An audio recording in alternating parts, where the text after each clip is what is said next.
Hello and welcome to Basel Tov, the courage and creativity of ADHD. I'm Jen. I'm Ellen. And I'm Annette. And this is another episode of ADHD Theater.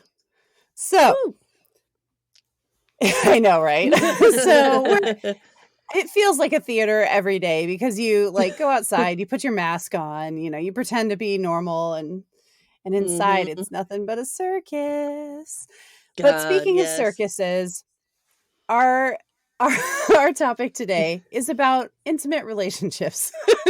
So, intimate relationships for people with ADHD can be more challenging than relationships without it. So, why is that? We're going to kind of dig into that, some questions surrounding why that could be.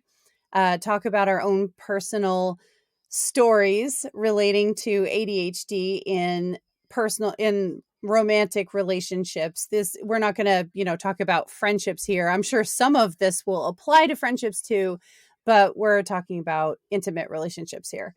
And we'll, just kind of go over some ideas on how we think maybe these things could be prevented or, give some general life advice because everybody's advice is, it's great. Who even knows if our advice is good? But it's good. It's good to talk about this stuff in a way. Yeah. Well, even if we can just help one person out there. Opinions are like assholes, right? So that's why I'm like, true. yeah, advice again. It's littering the internet. Okay, I don't know why my brain's like this today. I'm just exhausted. Sorry, guys. No worries. Well, we will try not to litter people with too much advice, I guess. Just, share from our heart. Yeah. Share from the heart. Exactly. Just our experiences, really, you know? Yeah. I mean, so many people will probably be able to relate out there because when you're in a relationship with, two neurotypical people who have full capacity to function in life without the stumbling blocks that ADHD can present, then you've got a relationship that stands to it's a 50-50 divorce rate still, I think, in the US, something like that.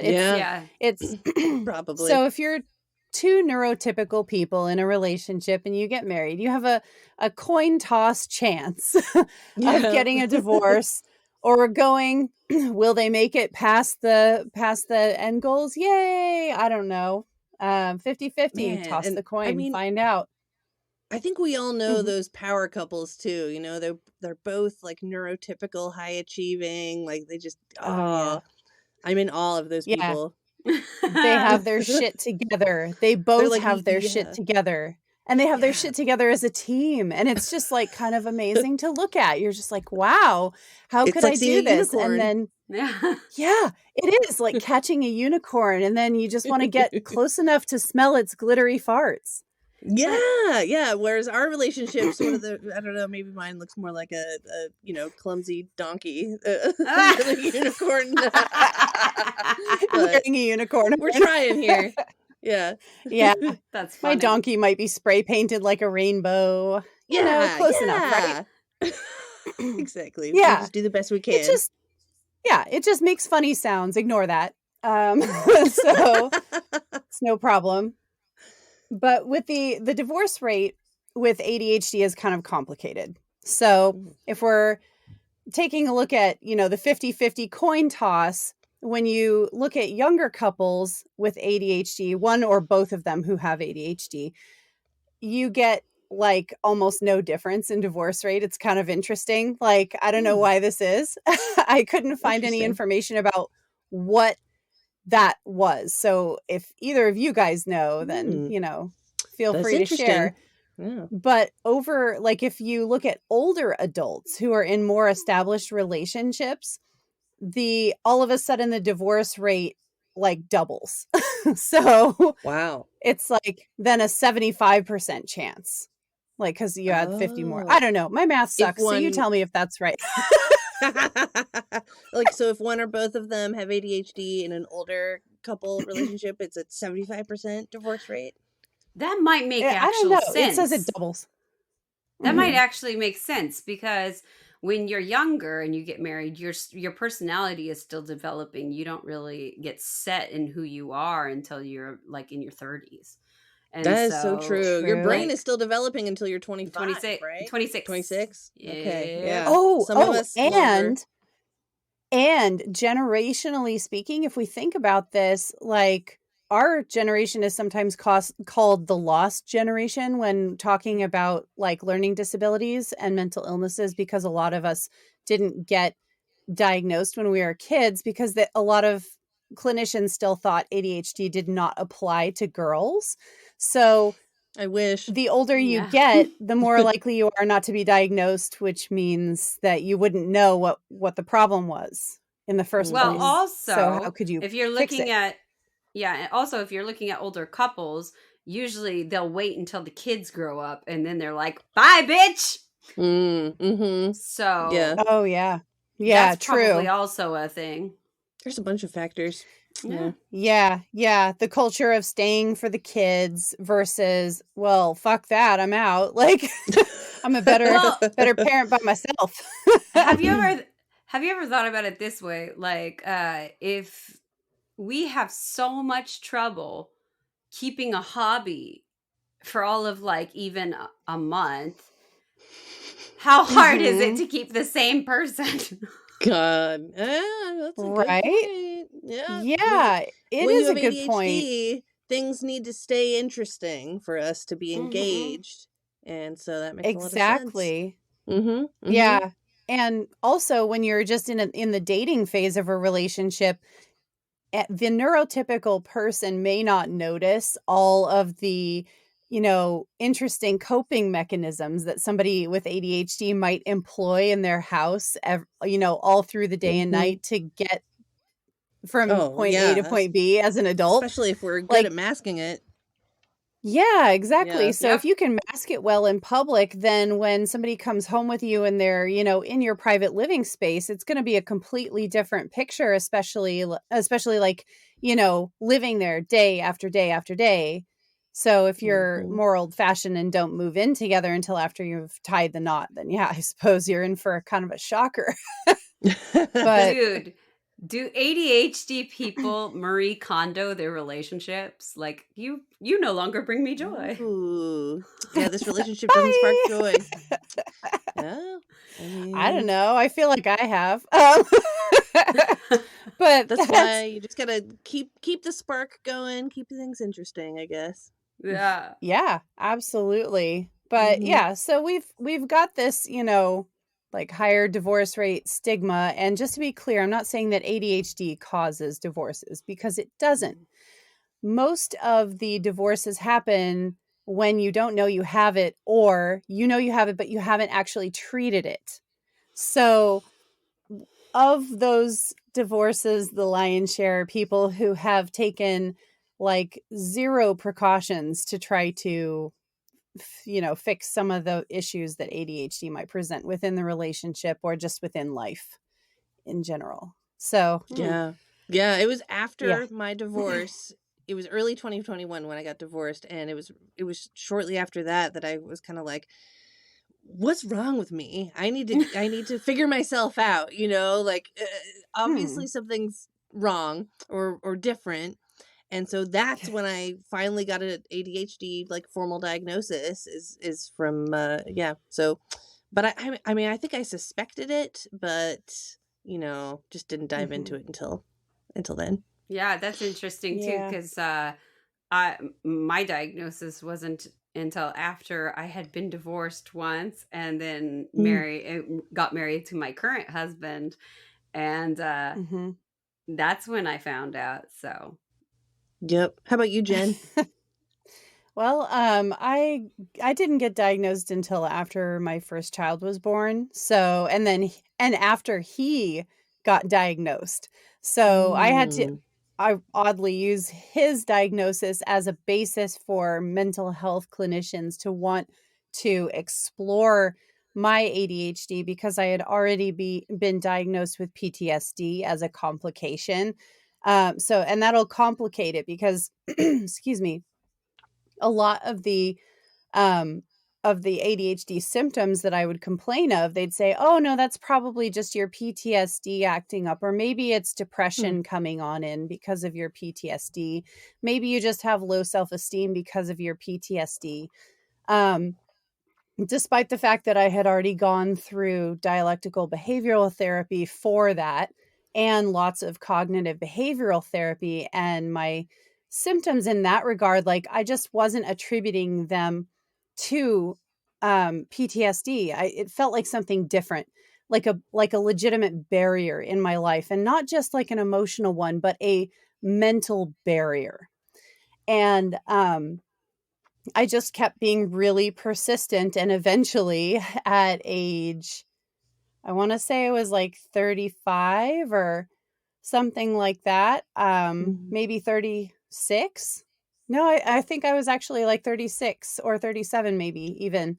It hasn't been too many years since I've been diagnosed, but I had gone through a divorce already. Excuse me. And then I had I was already with my current husband. We just weren't married.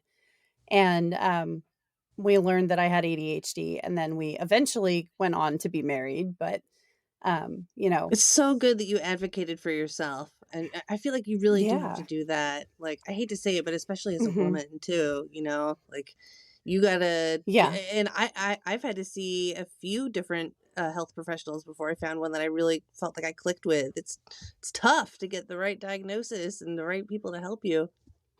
Yeah. Well, So, also, Yeah. it doesn't help that when you walk into a appointment, you're already masking. You just kind of learned how to mask naturally your entire life, and so you walk into therapy appointments completely masked. And if people don't know to look for that, Mhm. then they're going to misdiagnose you every time. oh yeah, oh Yeah. God, I'm thinking back in my 20s. I remember going to therapy for the first time, or I guess maybe early 30s. I remember just straight up lying to the therapist, and then later being like, "You can't do that. Like, you're not going to get the help you need." But Look, I felt like I why? had to mask even then too. There's just Yeah. this pressure. So Well, yeah. that's the thing about therapy that people don't often think of, that and I did that too, even though I'm actually a very honest person. Like I'm not somebody who stretches the truth or lies unless it's like going to be a good surprise for somebody. But like, because I just don't want the burden of that. It feels too hard for me to keep navigating all the twists and turns. It's very stressful for me. And I hmm attribute that to ADHD and just my inability to keep all those balls in the air. But even I caught myself, um, I guess, in effect, lying to therapists just because I didn't really realize that, like, I was thinking about something in a way that was incorrect, or that I was attributing something to something else and it was obscuring the truth for that person. So, yeah, they might so not have. true. Yeah, it's Yeah. It it's takes something you time have to to. like learn to get Yeah. to the bottom of everything. Exactly. Yeah. But for all of you Yeah, and out if there who are you like, therapy sucks, I'm never going to do it, just keep trying. You'll find someone. Yeah. Sorry, Hmm. Hattie, what yeah, were you saying? and if you're going to lie to a therapist, imagine what you'll do when you're trying to bag a mate. Oh, yes, all the That does say a lot peacocking about, involved in that. yeah. Oh, this is all a mask when it's dating. Dating is all about the masking. Oh God. no, Uh-huh. I'm fine. Everything's great. I'm It is really, perfect. it is kind of fucked up though, how it's like, when you're Mhm. thinking about going into dating, you're like, I gotta look really good, I gotta impress this person, basically like be a Mhm. different person, Mhm. so Yeah, Yeah, it's really right. fucked up, actually. it's just human nature And though, I guess. That's what they do in nature too. When Yeah. birds are trying to get a mate, they try to make themselves look as good as possible. They don't look like that all the time, they're with their feathers all puffed out. Mhm. But Yeah, that's yeah, true. That's true. we like to put on a I little masking show. Yeah, we That, do. And especially the stakes are especially high for women who are expected to, put on a literal mask of makeup like I have on now. And, That's you so know, true. Mm-hmm. yeah, like my face currently could be construed with a mask. It's just made of powder, Mm-hmm. and maybe a few oils, but like it's just yeah, like we have to put on special clothes. We have to put on makeup. We don't normally wear that crap around the house. Let's be honest. We want, No. like, that Some stuff do. gets itchy after a while. Yeah, it's true. Okay, Some fine. Some people do. Some Yeah. people do. That wear really high makeup. achieving power couple that she always Yeah. has makeup on. Yeah. I Yeah. really don't She know doesn't go why. out to get the newspaper without the makeup. It's true. She's so perfect. Yeah. Those are the ladies God. that show up with their kids in the school line and they're Mm. always perfect. You're like, Mm-hmm. Yeah. Mhm. I see Yep. you. Mm. But I What ki- mean, I can't imagine how, like, seriously, how do women do their hair up perfectly, do their makeup, get everything all put on their face, get their clothes situated and picked out so it's all cute. All this shit takes time, and it takes me a ton of time to do this. And I've been, like, experimenting with ways to cut down that time and working with my ADHD instead of against it, but still it takes way too much time. I'm like, how do people do this? I don't know Oh, how yeah. people manage to get their kids to school on time with a face full of makeup on. How? Even better, how does your your husband's not very neurotypical, so that's kind of different. But like, yo, time blindness and getting Mm. yourself ready for stuff. Oh, yeah. Yep. Well, I mean, I remember in my, especially my early 20s and, you know, teenager years, like, I felt really insecure, you know. I wouldn't go to the gym without makeup, and so I think, and I would wash my hair and blow dry it and straighten it every fucking day. What a waste of time. So I would say the motivation for that was just insecurity, you know. That's what motivated it. It's just like, I gotta keep it up. I gotta keep up appearances. So it's kind of Yeah, sad. seriously. I know what you mean. I know what Yeah. you mean. But I think that was the and root of this- it. Yeah, we grow up being taught that that's what we have to do, and some of us carry that way farther into adulthood than others. And I feel like, you know, I'm just not capable of doing all this stuff every single day. I just want No. to be minimal so that it's easier. But then that's where the problems can creep up for some people who are very, like, you know, focused on masking, and they think they need to have the makeup and all this stuff when they're dating. They get into this relationship, they really like this person, and they're going to go to any lengths possible to make sure that this dating situation works out. Well, but then behind closed doors, once they're together, you know, and the makeup comes off and everything, maybe gotta this come off person eventually. is kind of shallow and I don't know, like, it seems like all these behaviors that we force ourselves into could Yeah. really, I don't know, affect Yeah. the way I mean, somebody conceptualizes things and I in mean, the I want beginning. to say, like, I would never judge a woman for putting on heavy makeup every day. You know, I'm not judging you. I just want to make sure that Yeah, she's doing neither it am from a I. good place, you know, that she's not doing it out of, like, feeling obligation to mask and out of a place of insecurity. But if she's doing it because she just feels fucking awesome when she does, and it gives her a sense of power throughout the day, then, you know, Go that's for it. great. Then Yeah, go go for for it. it. Exactly. Yeah. But that's not what I was doing when I was putting on makeup, you know, before I took the trash out. I was just, you know. I've never Yeah. actually done that. I have no problem being anywhere without makeup on. It's good. Like right now, Yeah. I have eyeliner, eyeshadow, little bit of like lip tint. That's it. I don't do any powder, nothing on my face. I'm just like, Wow. Great So, skin. That's awesome. I'm just lazy. Yeah. Well, that's how I am now. Yeah. Lazy. I put on a little bit for this podcast, but yeah, after the divorce, I went through about a year phase where I was just like, fuck makeup, you know, fuck doing my hair. I'm just gonna, you know, I really did. I just, I swear I just wore like sweatpants and black t-shirts and just didn't comb my hair, didn't wear many makeup. I was like done with the show, and Mm-hmm. it's just been in the last like few months after I feel like I kind of got my groove back that I'm like, oh, okay, this is actually fun. Like it doesn't have to, you can always find a happy middle ground, like where you can just make peace with the things you do, with your appearance, Yeah. like, I don't know if that makes sense, but Mm-hmm. have a healthy Mm-hmm. relationship with your appearance that way. Yeah. I know we have Yeah. got, I feel like we keep going off on tangents, but maybe that's okay because it all relates to relationships. That's okay. That's okay. It's a Yeah. Well, dual episode. actually, talking about makeup, like my husband, since the like very beginning of our relationship, he's always like, "You look better without a lot of makeup. You're really cute naturally." So like, Aww. so I guess that's Aw, maybe I just don't care. My husband's like, that's no matter awesome. if I have my makeup on or my makeup off, my husband's like, "You're cute." That's So perfect. Yeah, I think when you're yeah, looking for a partner, find someone that loves your natural face just as much as they do when you're all made up. Yeah. yeah. I think I was pretty like brutally honest with my now husband when we were dating or when we were just like getting to that stage where we were deciding if we were going to date. And I was like, well, all this makeup you see on my face for work, it comes off the instant I get home. And most of the time I wear nothing at all.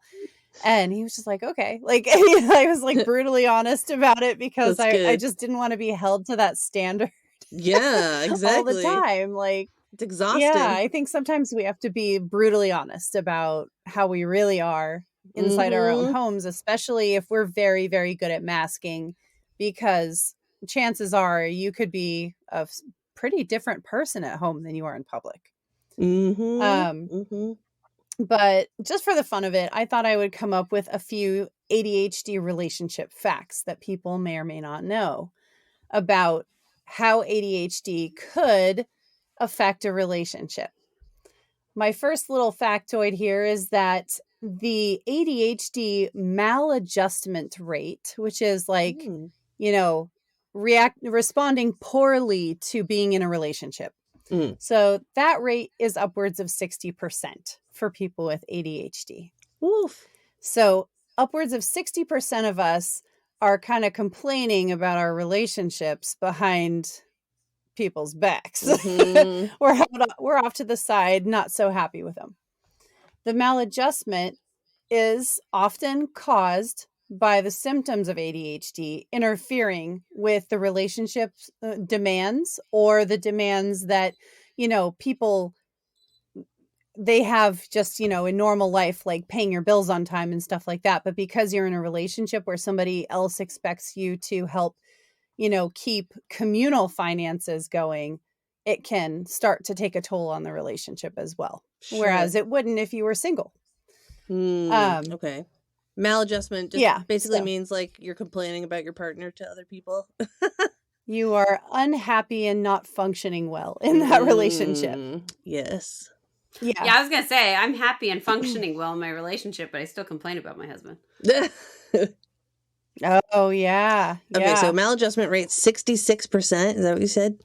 60. 60. Upwards Okay. of 60%. Oh. So the when sources say upwards of a certain percent, it usually means that there's been several studies done and they all have slightly different percentages that are associated with that statistic. So they just take the highest one and say upwards of this.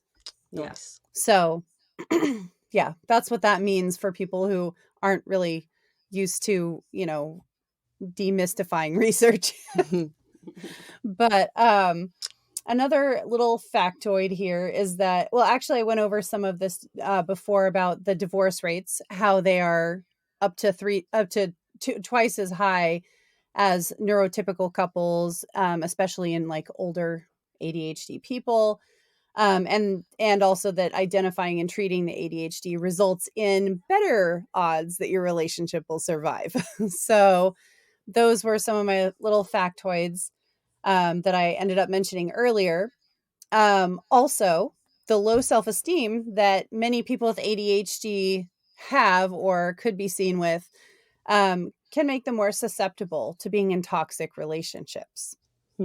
So not only do we have kind of crappy outcomes sometimes, depending on your situation with ADHD. But, then throw on top of that we are somehow more susceptible to being in bad relationships to begin with. So that's going to affect the rate of divorce as well, right?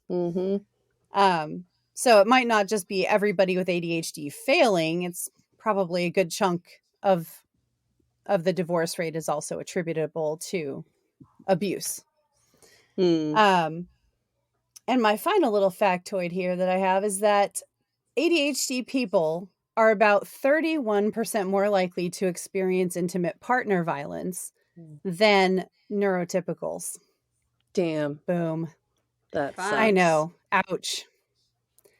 That absolutely does suck. And I have experienced intimate partner violence in my own life, in more than one past relationship. So, that statistic just kind of falls into line with me, unfortunately. But, where it kind of sucks is the fact that all during those relationships where I had no diagnosis and no way of knowing what some of my issues were, like why some problems kept surfacing time and time again, I just, kept going, wondering, is this me? Is this them? I don't know whose problem it is. My problem or theirs. I thought it was, I thought all my ADHD symptoms were just, personality flaws, basically. And it was like, well, that's just the way I am, But, yeah. Yep. Yeah. I third that statement. Yeah. Yeah, absolutely. I know that. So a lot of people out there with ADHD, a really good chunk of us know what it's like to be in a relationship where it's toxic, maybe violent, maybe abusive in a different way, such as financially abusive, where one partner controls the finances in a relationship to such an extent that another partner essentially has no access to funds, or maybe emotional abuse instead. So, or a combination of all of those things. So, and then of course, if you think about it, we have, we're less likely to respond to that treatment very well, because if you throw in the kind of hypersensitivity that a lot of people with ADHD have with emotions, then you can, paint yourself a pretty volatile picture of a really RSD. super toxic relationship. Yeah, like if you have RSD and you don't know that you have RSD, that yeah. Well, I didn't. Then yeah. Mm-hmm. That's why it's so great to get this information, get diagnosed, use it as a tool. Mm-hmm. Yeah, it's it's really messed up because my ex-husband and I, there were like blinding problems in our marriage, and there were so many obvious signs that like we did not have a good relationship, like it was toxic. But like when I was the one who basically made the decision to cut and run. And I remember like being on the phone with him and just being like, I don't know what's wrong with me. I'm so sorry. You're a good person. And like saying these things. And like I meant it at the time. But then like the further apart I got, like the more time I had just like not being in a relationship with him, I was like, man, that's fucked up. Like, why was I apologizing? Like, it wasn't all my fault. There's a laundry list of shit that he did that made our marriage not work. And so like, I was like, what is wrong with me? And then like, I mean, literally, what is wrong with me? I didn't know what was wrong with me, but he would say things like I would forget things and he would say, are you stupid or something? Or like, just like the normal issues that we struggle with ADHD. And it's like, I didn't know I had it. And so all of these, like my ups and downs, or my ability to not pay attention to something, or like lose interest in something quickly, or like, being really, having rejection sensitivity dysphoria, and like all of those things, like I felt so misunderstood in my marriage. Absolutely. Same. Like I was like I was like, how come, why is everything my problem? Why am I always wrong? What is wrong with me? Like, what is the problem? But it's like, I just felt so unseen, and it was like, well, you just don't get it. You don't understand. Like, I'm not trying to do this. It's just, I can't. And so, like, after, like, years after, because I got divorced when I was 26 years old, and that's still young. I got married at 20. It's hella young. And so I was like, maybe I'm just like, still becoming an adult, and like, like Yeah. learning about things. And then I was like, the older I got, it's like these things are still happening to me, and some of my struggles that were in my first relationship, not a lot of them, not the toxic things, but my husband is neurotypical, and he doesn't understand me. But the difference between my husband now and my ex-husband is my husband now gives me grace. That's good. That's what's most important. That is good. Yeah. So he doesn't understand it, and he's like, well, but why? And I'm like, I don't know. How my brain is. Yeah. And he accepts that. He goes, okay, well, we'll have to figure out a way around that then. Yeah. Oh, that was my so experience nice too, though. My ex-husband, he's pretty neurotypical, like great memory, he's a smart dude, and so he could never understand when I would forget something important. It's like, that's important. How could you forget that? Like, my brain doesn't discriminate. Right. It will forget anything. It'll forget my mom's birthday sometimes. Like, or he would just be like, I don't understand. If there's something important you need to do, this task, why can't you just do it?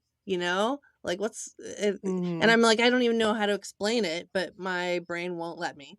Like, it sounds crazy to somebody who doesn't struggle with that themselves, And so it was just, oh yeah, you're right. I never really felt seen. I felt like he just thought I was kind of this weird, he'd even tell me sometimes, like, please don't be weird, It's like, I just gotta be me. Weird. Yeah, he would say that. So, oh my god. Yeah. And nice. he even had me get a hearing test one time because he thought I was my hearing was good. But it's like the audio processing disorder that I struggle with, and he just couldn't believe it that. He also sometimes, I swear he would mumble, but he just couldn't believe that I couldn't hear him. And so, but they told me I had perfect hearing. Yeah. Oh, do you ever do that annoying thing where, like, somebody says something to you, but you're like in the middle of something else, and like they say it to you and you heard it, but you didn't really hear it, and you go, huh, before you process it. And then then they're like, what? Like, why didn't you hear that? And so they're telling you again, you're like answering them as they're telling you again because you heard it the first time, you just didn't process it quickly enough. Oh yeah. All the time. Yes. Yeah. Exactly. That just annoys the shit out of my husband. Oh my god. No, what I do is actually, I don't know if this is better or worse. I mean, it's just different. My kids will come up to me and I'll be right in the middle of something. And of course, kids are pretty impulsive, so they don't want to wait with their whatever it is they want. So, mom. Yeah, mom. Yeah. So they'll come up and mom their way into whatever I'm doing. And I'll be like, hold on just a sec. And they'll be like, mom, blah, blah, blah, blah, blah. And they'll start asking me a question. And if I'm still doing the thing that I was originally doing, I'll be like, uh-huh. And then, like, so one of my kids has learned that they can come up and just get a positive answer to whatever they want sometimes if I'm in the middle of something else. And then they say, oh, but you said I could. And I was like, and so now I have to be like, did you make sure that I was like actually listening? Was I doing something else at the time? Did I ask you to wait for a moment and you just kept talking? Annette has Annette, don't you have that rule? Your daughters know that they need to be making eye contact with you if they have a question for you. Yeah. It's a good rule. Anything said without my eyes directly in your eyes is null and void. It goes into the black hole. Yeah, I even Right. made a TikTok with my daughters about that very thing. Oh yeah, that was super cute. Yeah. Mhm, Yeah. that's right. Oh yeah, check us out on TikTok, everyone. Which was funny. Super cute. We don't know what we're Oh doing, my but we're God. having fun doing it. Yes. Yeah, absolutely. Every day is a new learning experience. That's right. Um, But that's oh great. my That's God. great But though that your yeah, husband can, at least like empathize. Well, maybe if he can't completely empathize, at least he has grace for you. He knows that that's just Yeah. how you are. It's not Yeah. that you're trying to be that way. It's just, Yeah. yeah, that's great. That's what's yeah, important. Having love and grace for Well, each other. yeah, and he also sees like I have these areas like where I can't get started on something, and at first he would say something about it, but he's learned over the years because now we've been married 9 years. It'll be Aw. 10 years in August. Yay! And yay. yay. And we're still happy. So but it's like if he just waits, then I'll get that like panic hyper focus and everything will get done like right away. Yeah, you just And gotta so let it get to that boiling point yeah. and then get the So motivation. he sees it. Yeah, he sees it happen every time, and he's always like in awe of the fact that I can get it done and like I actually have everything. And he's just like, yeah, I just don't get you, but Aw, it's okay. I love it. So Jen, There's nothing like panic mode. God, Absolutely seriously. great.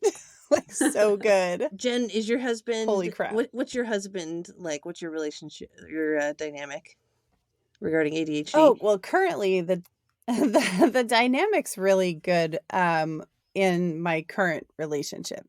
So and during this relationship we learned that I have ADHD. I had been, telling him for a while that I had suspected that was the case, but it was really hard to get clinicians on board with figuring it out. So I was just like, I wish, for a while I was kind of like, I wish I knew the answer to why, I would do this, that, or the other, or why I struggle. I really think this is why, why certain things are like they are. So we kind of, I kind of prematurely started treating it like maybe that's why everything was going on the way that it was. Like, why do you forget things? Why do you, leave something to the very last minute? Why do you have to hurry around to try to pick up something you've forgotten? Why do you freak out when something gets lost or misplaced or moved even slightly from where it was? Yeah.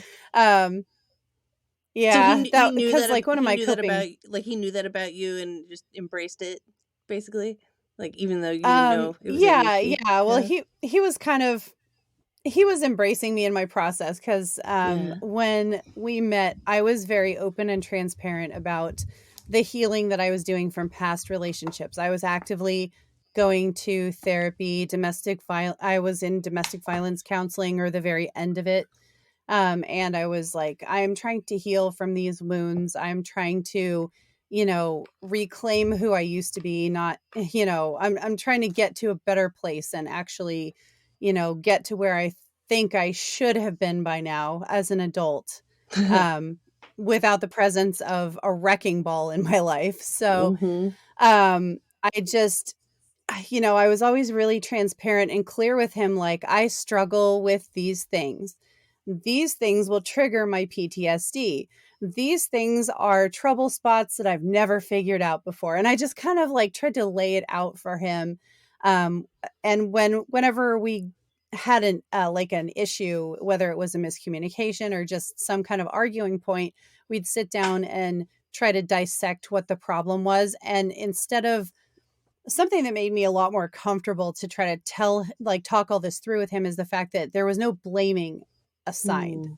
So like during the discussion, it wasn't like an argument where people were, casting blame, like it's your fault this happened. If you hadn't done that, we wouldn't be in this position right now. And instead, he would do something that I had never seen in a relationship previously, which was focusing only on the future and how we could solve the problem going forward into the future instead of Aw. focusing on the past, Oh, I love that. which was like such night and day difference to me, where I had been so used to being blamed for everything, anything and everything, regardless of whether it was my fault or my doing. I was blamed for it all. So Ugh, that made a huge difference in my ability to communicate where I needed help. that's awesome. Oh, Yeah. Yeah, totally awesome. And it's still alive like that today, too. We still really are great with communication. Well, and Matt, forgive me if I'm wrong, but he's not on the neurotypical scale, right? We're not totally sure with him.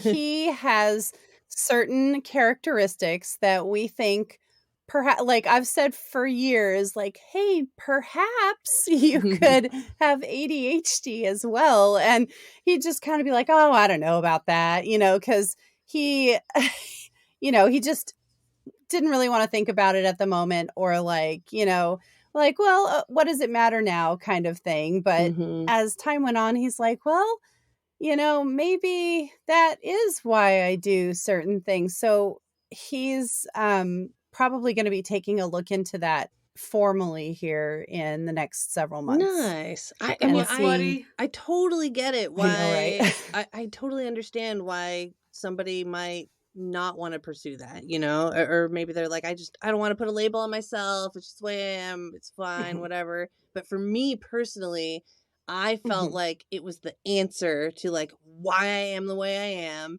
And that was what mhm. I needed. But I would never judge someone who didn't want to, get that.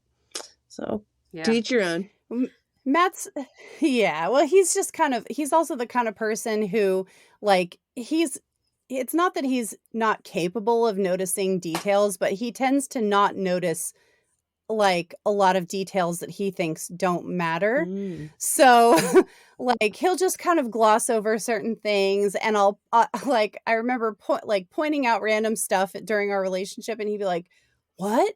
No," because he had just never considered it before.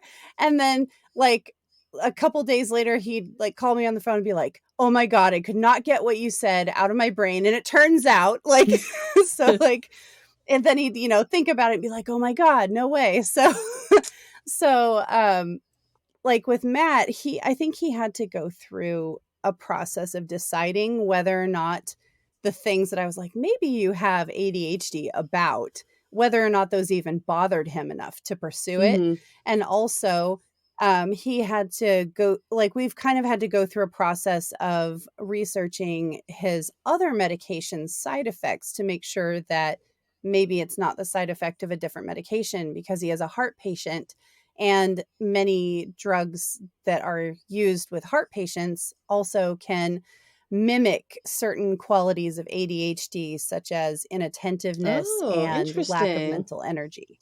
Mm-hmm. It's very Yeah. interesting. So we just wanted to make sure we weren't overreacting or jumping the gun Sure. on that. And, Yeah. besides, he has to want to pursue it for himself. And Mhm. if he isn't as bothered by those things as I am when I have an issue, then, you know, that's fine for him. Maybe he doesn't really need to go through all that. Yeah, Yeah. exactly. Yeah, if it doesn't give you personal peace and fulfillment, then don't worry about it. Just do you. Well, Ellen, Yeah. Yeah. your current guy has ADHD, Yeah, right? yeah, he does. Tell us Yeah. Yeah, so I tell mean, us about what Aha. that's like to date another ADHD person, cuz Oh, it's yeah. so wonderful to feel like you have a kindred spirit, somebody that just Oh my gosh. gets you. It's like I really do feel like our brains are so similar in some ways, and it's just wild to me because I think you kind of automatically have a lot of grace and empathy for the other person when you're both kind of like that. I don't know. I've been thinking about that. Like, Mhm. like on one hand, I could see how two ADHDers might have better odds of success, if they, because they're kind of similar, but maybe not. I guess it depends on, well, a lot of things, your maturity level, your personality, maybe when you're young, you're just not Mhm. ready for a double ADHD partnership. But we feel like we're a little older and more mature now, and yeah, actually, I mean, I've talked a little bit about this on here, but yeah, my boyfriend now and I actually met when we were like 13, I think, and and then dated when we were 15. And then I was in the church back then. Cult. Well, yeah. Purity culture was really big in the 90s. And so my parents made us break up after they caught some naughty emails that we'd been sending each other. And so yeah, I just in the days before texting. That's right. Yeah, we didn't have cell phones. Yeah. But I mean, yeah, we had to email that. That's right. Yeah, we would email it in AOL Instant Messenger. That was all AOL we had. chats. Yeah, AOL chats. Exactly. Yeah. Oh boy. But and we were so young back then. We didn't. It's hard to say what would have happened if we'd stayed together. It's hard to say. But we really liked each other, just for who we were. And just really appreciated each other's personalities and everything. And so from the beginning with him, I felt like I could just be myself. I felt really comfortable in my own skin. And then after that happened and I was forced to break up with him, I just kind of, it shook me to the core, to be honest. I mean, it scared me. My parents had never made me do something so drastic like that before. I basically just got, life was pretty easy up to that. And so that's when I think I first started feeling like I had to mask, and feeling like I'm not the way I am right now is not what's expected of me, or it's not good enough, or so yeah. So that's when I started. So when I was in, well, you guys were, you knew me back then too, and so Yes. you were there for same church that I called a cult. Yeah, we're not judging. I mean, we're not judging, but it's a cult. It was a cult. Yeah, it was a cult. For some people, religion is probably a great thing, but for me right now, I can't do it anymore. There was a lot of control going on in that church. Yeah. I feel like a lot of the elders just were a little too involved in other people's lives, and so there was a lot of pressure to date someone within that specific church. Honestly, I mean, I feel like back then, feeling like, I don't know, I felt like that church just kind of felt like they were better than other Christian churches for some reason, so I ended up dating my ex-husband. There was an air of that. A little snobby, don't you think? But yeah. Anyway, so I ended up dating someone from there that liked me, and I wasn't really too interested in him, at first, to be honest, but I think it just kind of wore me down. And you're 16 and you want a boyfriend, and so I just went for it, but I was very careful this time. We didn't kiss for like a year. We just hung out with other people, did that whole thing, that book, I Kissed Dating Goodbye, and all that shit. That was the stuff I was reading back then. So I was very good. And then, but I mean, unfortunately, I was just masking so much and didn't really, looking back, I never really fell in love, to be honest. It was just kind of going through the motions, and it was a very, quote, safe relationship in a lot of ways, because it was in the church and our parents were best friends with each other and everything looked perfect on the surface, but there just wasn't a lot of love there. It was just more a marriage of convenience. And, I even tried to break it off before we got engaged. Yep. Yeah. And people from the church told me I was making a huge mistake, and they scared me. So got back together with him, got married at 22. And like I was saying earlier, he's just he never understood my ADHD brain, and so I felt kind of unseen for most of it. But long story short, divorced in 2021, dated someone briefly after that, and then in December I actually really reconnected with my parents, emotionally. We started having some great conversations with each other, and we ended up talking about that incident where they made me break up with him when I was 15, and we were able to just talk about the whole thing. They apologized. They admitted that what they did was fucked up and they shouldn't have interfered in my life, or should have, they wish they'd done things differently, basically. It was just amazing to finally have this conversation with them after all these years. And on the way back home from that trip, I just decided to, it had been 25 years, but I just decided to look him up on Facebook and message him and just say, hey, how's it going? I would love to hear your life story. And I don't know, I think for so long it was such a painful memory. I felt like I couldn't really ever. I just told myself, like, you're never gonna see him again. Get used to it. Get over it. Be a big girl. And I just closed that door of my heart. But I just felt like I was at this point in my life where I could maybe open that, and had no idea what was going to happen. I was kind of thinking like, well, he's probably happily married, and but maybe there's a chance. We'll see. You just got to shoot your shot sometimes and see what happens. So I just did it, and he wrote me back like 20 minutes later, and we've been talking every day since then.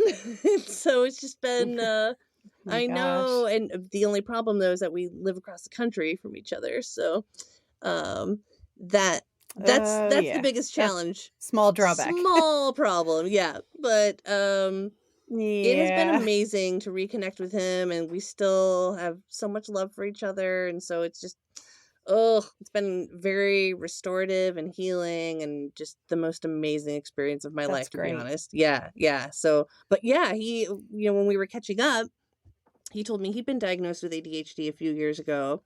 And so it was like, oh, no wonder we get each other so well, or at least that's part of it. But yeah, so I feel like, I guess, just because two people have ADHD, that doesn't guarantee that they'll have a successful relationship. But I think with other factors, like empathy and love and grace and, maturity and understanding, like, I think two people with ADHD can be really successful, because they know that they're going to fuck up. They know they're going to forget things or be clumsy and break. I mean, I just visited him last week and I spilled my beer twice, two different times. It's just, that's a waste of beer. I know, I'm really sad, but I'm always going to be clumsy. And so, yeah. So it's just been a really great relationship. I'm very, very, very happy right now. Aww, that is amazing. Thank you. I'm so happy for you. So happy for you. Especially, like, I think everybody who, like, every ADHD brain out there needs their happy ending. So whether that's like, oh, I'm all by myself and being all by myself is the thing that I've always needed, then good for you. And if you found that other person that's just like, oh, this is what I've always needed, well, then good for you too. And, I'm just going to make this statement. This is not a popular statement to make, but your happily ever after for now might not be your happily ever after forever. And that's also okay. Yeah. There are seasons in life, and it's okay. It's okay to, say, well, this is the end of this and move on to something else. I agree. If that is what's necessary for you. Yeah.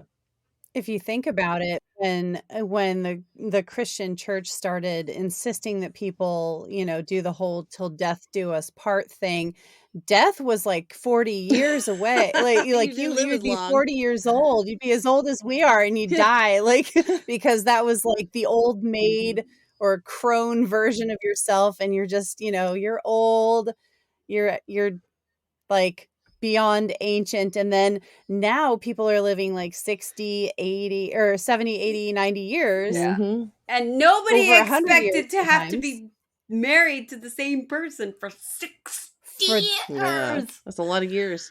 Right? Imagine getting married when you're 20 and then, being expected to stay married when you're 80 years old still. Like, that was my life. That's so much life. that's so much life and so many things that like each person could mature in a different way. And that's nobody's fault. That's just where they were going. That's where they wanted to go. It's who they became. And I think our culture gets so wrapped up in blaming, like who's to blame for the demise of the relationship, that we forget that it's almost impossible it is impossible to stop or to stay the same person for 60 years worth of You're time. always changing and evolving, growing, learning. Yeah. And I understand divorce happens and breakups happen and all that and everything, but like I am the child of my mom was 17 when she married my dad, who's 5 years older. My parents are still together. My dad has ADHD, so like they still love each other. They're like a cute old couple now, so it is possible to find the one person that you like can stay with for all those ridiculous amount you of just gotta years. grow together. If I was married to my dad, I would have divorced him a long time ago. But my mom is a saint. So, oh my God, that's I guess funny. my advice for people would just be, if you're dating, if you're looking for someone, just be yourself, because you don't want to get stuck in a relationship where you feel like you're masking and you're thinking, oh, if only they knew the real me, they would leave me. I got to keep up this show. Like, no, that's no way to live. Yeah. Everyone deserves authenticity. Yeah.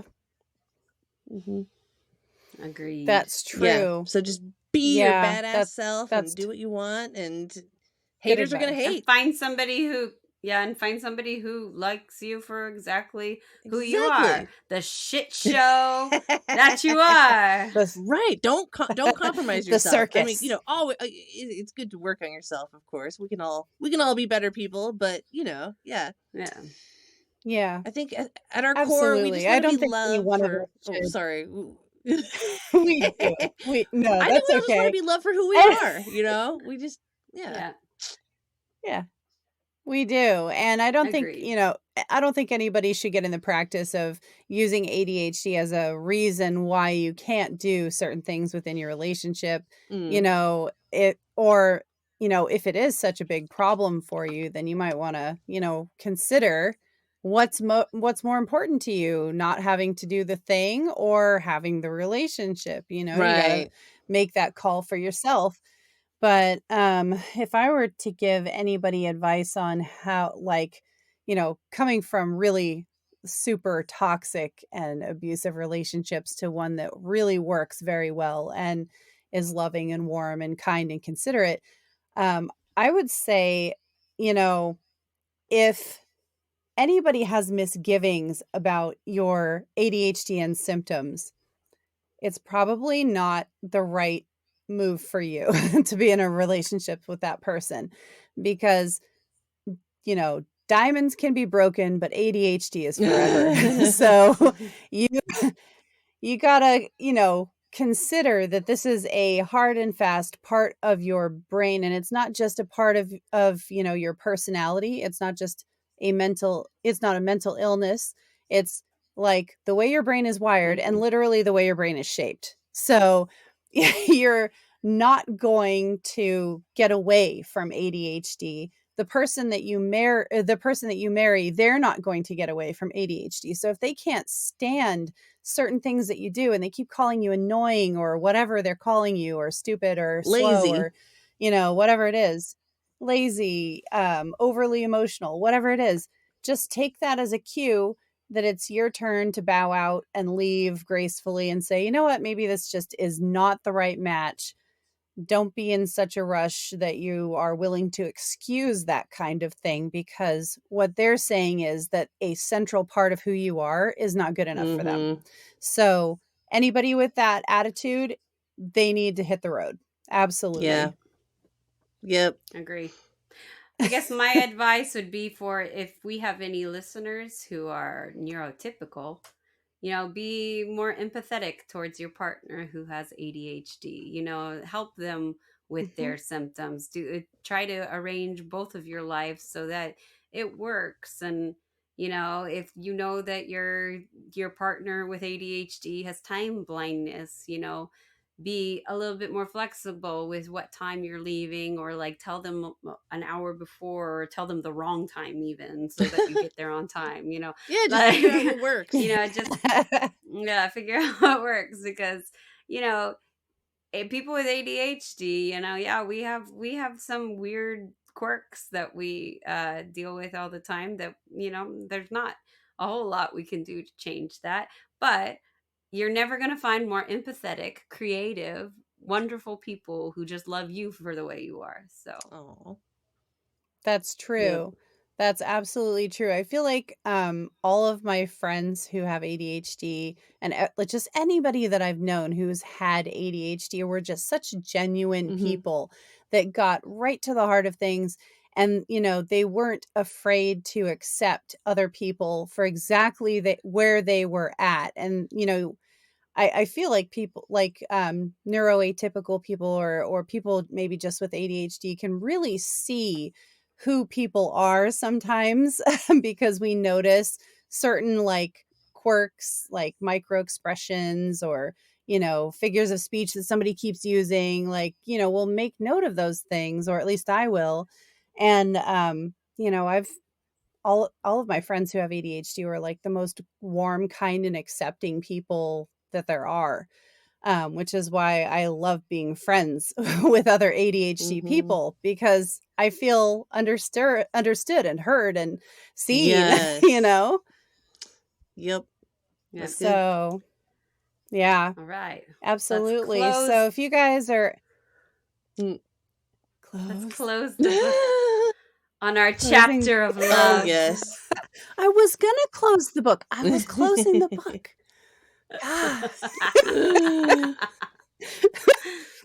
But you picked it open like a big old book scab. Oh, a book scab. Yeah, because it A was book just laying on the table. I mean, I had to. Oh. It was just a flesh wound.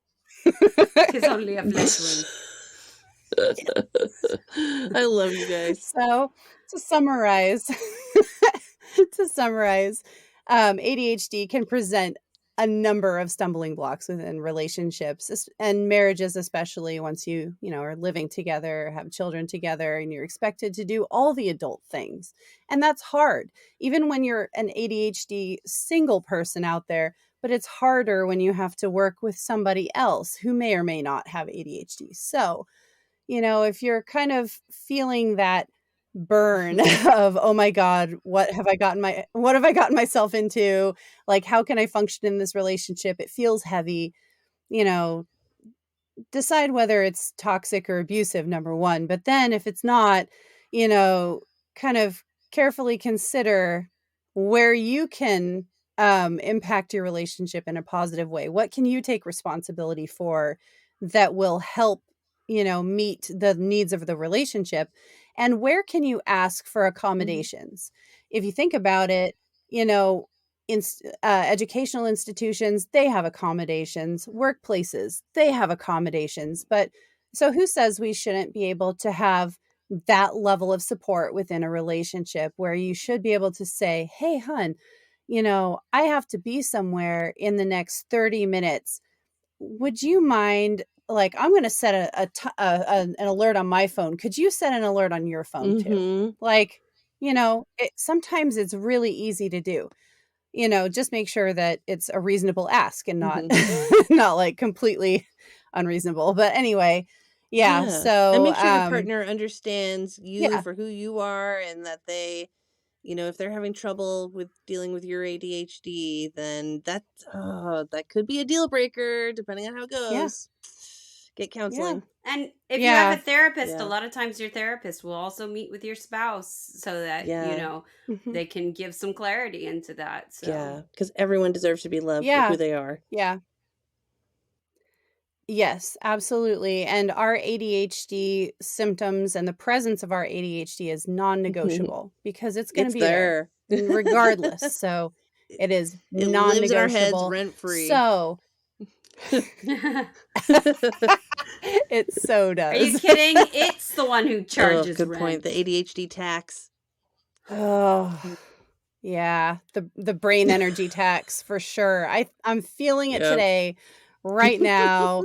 I can't even anymore, guys.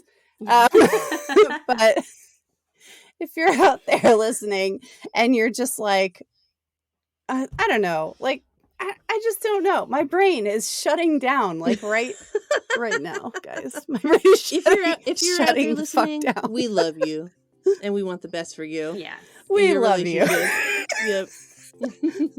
I'm just gonna default to like drunk Jen and be like, I love you guys. I love you, I man. love you guys. Good night. Good night and Basil Puzzle time.